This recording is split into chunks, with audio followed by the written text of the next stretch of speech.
Okay, so Danny, I'm gonna start with you.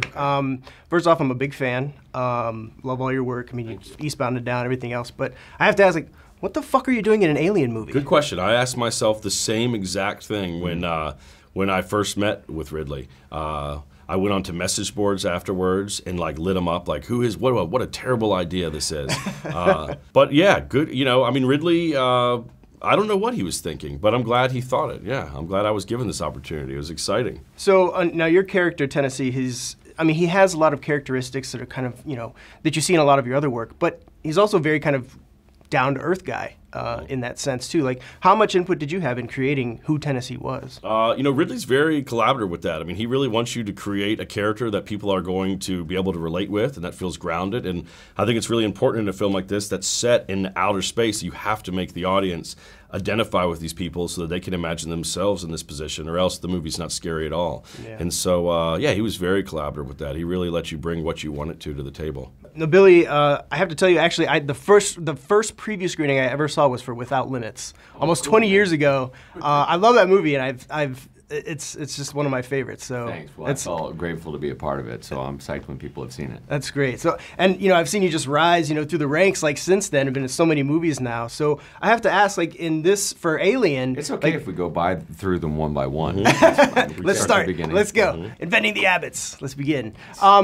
So, but for you, like, what does it mean to be in an Alien movie now? I mean, this is like from there to here. Like now you're in an Alien film. I have to say, I felt similarly to Danny. I wouldn't have expected that I would get an opportunity to work with Ridley Scott in an Alien movie. It's a complete dream come true for me, because growing up, I saw that and it scarred me.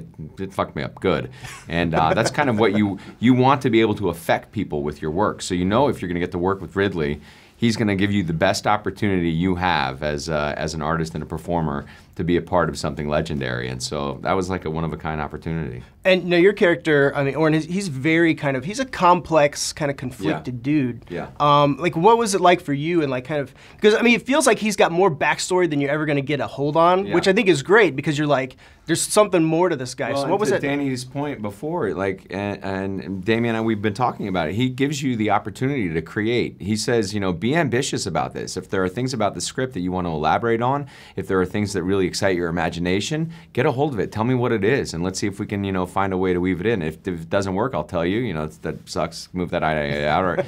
And for me, I always thought the characters that were the most interesting in all of these Alien movies were the people that you didn't know if they were human or android. You didn't know if they were working for the company or working on behalf of the crew. You didn't know if they were good or bad, whether they would have the stamina to face the alien at the end. And so I was like, well, if we try to keep it as like confusing as possible with this guy, he's in a state of confusion himself. The audience will wonder what his agenda is. And so I liked trying to do that. Now, Damian, speaking of that, I mean, the backstory is like your character is like the strong military type, but he's also got a lot more going on. He's gay, and one of the crew members he's actually married to him. What was that like for you, and like building that character and tackling that aspect? I think that's one of the power points of this story, because we tell that part of our present in the future. So hopefully we will have that, like an open, more tolerant society, and especially these two characters, who represent this macho type of people. I think we, on those 2,000 colonists, we have more of that, women and men. Awesome. Guys, that's all the time I have. I really appreciate it. Thank you so much. Thanks a lot, man. Cool. Awesome. Thank you. Nice to meet you.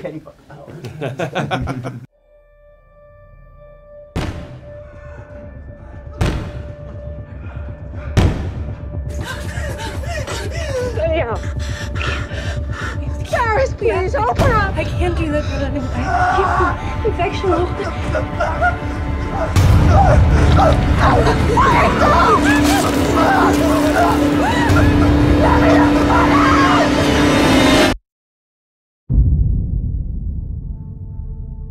There was a boy, a very strange, enchanted boy. They said he wandered very far, very far.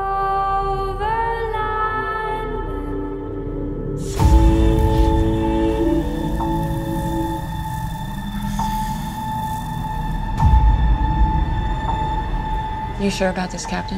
How do you mean? We don't know what the fuck's out there.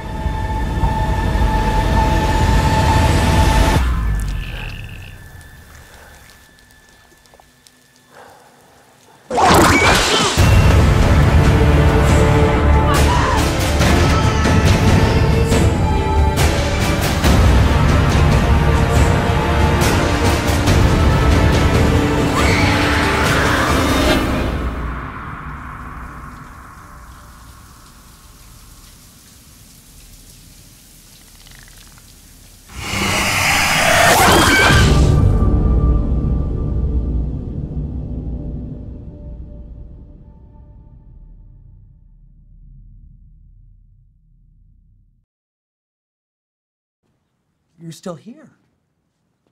It's over. Go home. You expecting Sam Jackson show up with an eye patch and a saucy little leather number? Go.